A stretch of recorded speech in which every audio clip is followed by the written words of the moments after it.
यहाँ रात के 2:45 बज रहे हैं और यहाँ पे वाइट नाइट्स का जो है क्या नज़ारा है।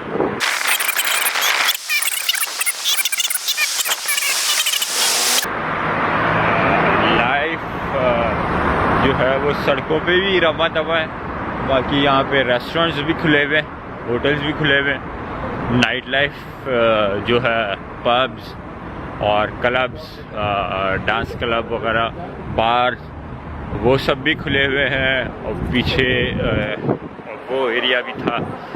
तो अभी मैं जा रहा हूँ रेलवे स्टेशन की तरफ, वहाँ पे